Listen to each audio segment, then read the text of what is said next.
जनाब स्पीकर, सबसे पहले तो मैं अपनी बात शुरू करने से पहले एक गिला कह दे, एक कंप्लेंट कह दे कि कल हमारे अपोजिशन लीडर ने और दीगर जो हमारे लीडर हजरात ने तकरीर की थी, अभी तक जो है ना वो मीडिया पे चले हैं। और दूसरा ये है कि मुझे शिकायत आई है कि उसमें बहुत ज़्यादा अली मोहम्मद साहब ने जो कहा है कि उसमें बहुत कट फेस किया गया है। और मैं भी किसी वक्त इस चेयर पे रहा हूँ, मैंने जब एक्सपंज के अलावा कोई लफ्ज़ इसके से नहीं किया है। तो मैं आपसे रूलिंग चाहूँगा, हम कोई ऐसी बात नहीं करेंगे, हम ज़रूर ये करेंगे कि आप चाहूँगा कि हमें भी इक्वल अपॉर्चुनिटी मिले कि अगर इधर आपका लायो चलता मिलेगी। मुझे अली मोहम्मद साहब का मैसेज आया था सुबह, मैंने सुबह ही चेक कराया, उसमें थी कुछ जो मैंने वापस करवा दी है। जी इंशाल्लाह आपकी जाएगी। तो दूसरी बात ये कि और इस तरह उमर अयूब साहब की भी है, तो मैं ये ऑन रिकॉर्ड लाना चाहता था कि इस असेंबली का और इस पार्लियामेंट का एक डेकोरम है, एक प्रेस्टीज है, इसके जो पार्लियामेंटेरियन हैं, जो एमएनएस हैं, इनके प्रिविलेजेस हैं।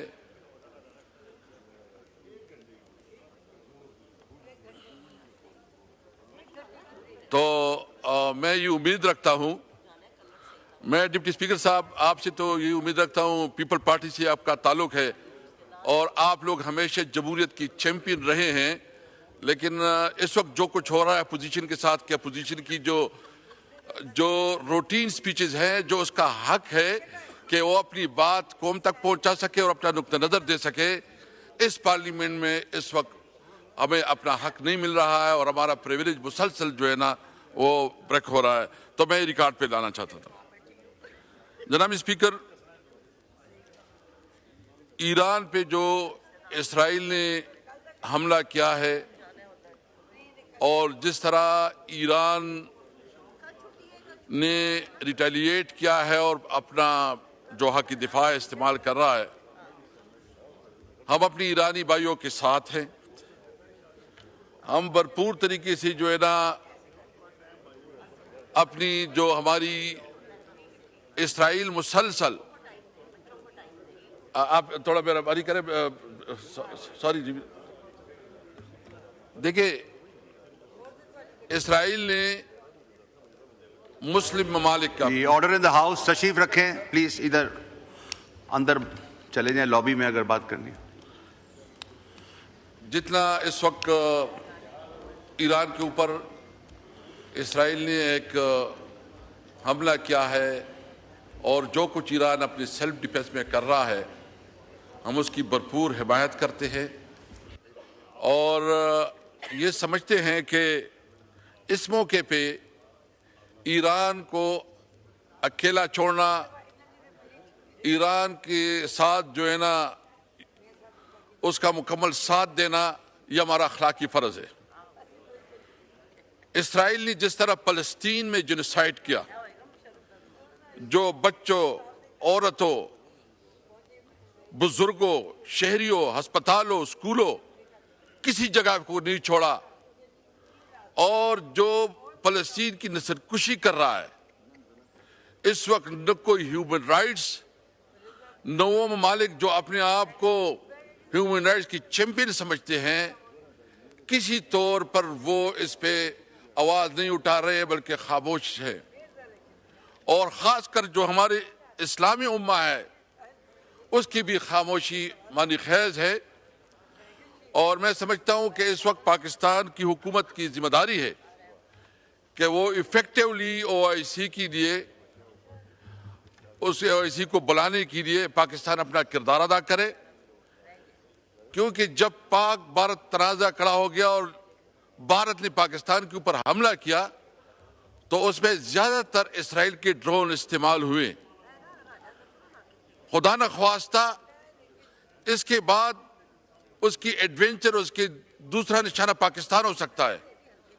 इसलिए पाकिस्तानी कौम को اور پاکستان کی حکومت کی یہ ذمہ داری بنتی ہے کہ وہ جتنا اپنا سفارتی تعلقات یا جس لیول پہ کر سکتے ہیں وہ اپنا کردار ضرور ادا کریں.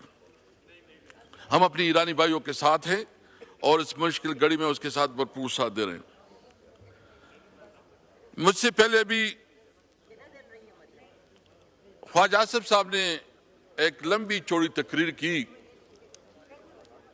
اور انہوں نے اشارتاً کنایتاً اور ڈائریکٹ بھی ہماری لیڈر عمران خان کے اوپر جو ہے نا تنقید کی. عمران خان وہ لیڈر ہے جس نے اس ملک کو بہت بڑی عزت ورلڈ کپ دیا, شوکت خانم اسپتال دیا, یونیورسٹیاں دی, اور سب سے پہلے عمران خان وہ واحد لیڈر جو ہر لحاظ سے پاکستان کی سیکیورٹی اور ساورنٹی کے اوپر کوئی کمپرومائز نہیں کیا. انہوں نے ایک حوالہ دیا, خواجہ صاحب میرے خیال میں چلے گئے, لیکن میں اس کی جو ریکارڈ درستگی کے لیے کہنا چاہتا ہوں. اس نے کہا کہ آپ نے جو اٹیک ہوا 19 میں اور 2019 میں, جس طرح پلوامہ میں, اور جس طرح عمران خان نے اس پارلیمنٹ میں تقریر کی اور انہوں نے کہا کہ اگر کوئی سمجھتا ہے کہ وہ ہماری ساورنٹی کو چیلنج کرے گا, اگر کوئی سمجھتا ہے کہ وہ ہمارے سرحداتوں کے اوپر حملہ اور ہوگا, تو اس نے کہا ہم سوچیں گے, بعد میں جواب پہلے دیں گے, اور دیا. اور آپ نے دیکھا کہ ایک جتنا اس نے کیا ہم نے اس سے ڈبل ہو کے جواب دیا. اس کا پائلٹ گرفتار ہوا اس پارلیمنٹ میں. اس پارلیمنٹ میں آپ سارے موجود تھے. ہم نے جوائنٹ سیٹنگ بلایا, جوائنٹ سیٹنگ میں اس پارلیمنٹ میں ڈسکشن ڈیبیٹ ہوئی, اور اس میں مشترکہ فیصلہ ہوا کہ ابھینندن کو کی واپسی اس پارلیمنٹ نے فیصلہ کیا تھا. یہ کسی حکومت نے فیصلہ نہیں کیا تھا, اس پارلیمنٹ نے فیصلہ کیا تھا. ہم نے تمام معاملات میں اس پارلیمنٹ کو عزت دی. ابھی کیا صورتحال ہے؟ میں پوچھنا چاہتا ہوں جناب اسپیکر کہ اس پورے معاملے میں میاں نواز شریف صاحب آپ کا لیڈر کدھر تھا؟ کیا اس کی کوئی ایک سٹیٹمنٹ آئی ہے؟ کیا اس نے کوئی مذمت کی ہے؟ عمران خان اس حکومت کی جبر اور ظلم کی وجہ سے جیل میں ہیں, لیکن اس کے باوجود اس نے جو سٹیٹمنٹ دیا, ٹویٹ کیا, اس نے اپنی قوم کی نمائندگی کی اور کسی بھی طور پر اپنے ملک کے ساورنٹی پہ کمپرومائز نہیں کیا.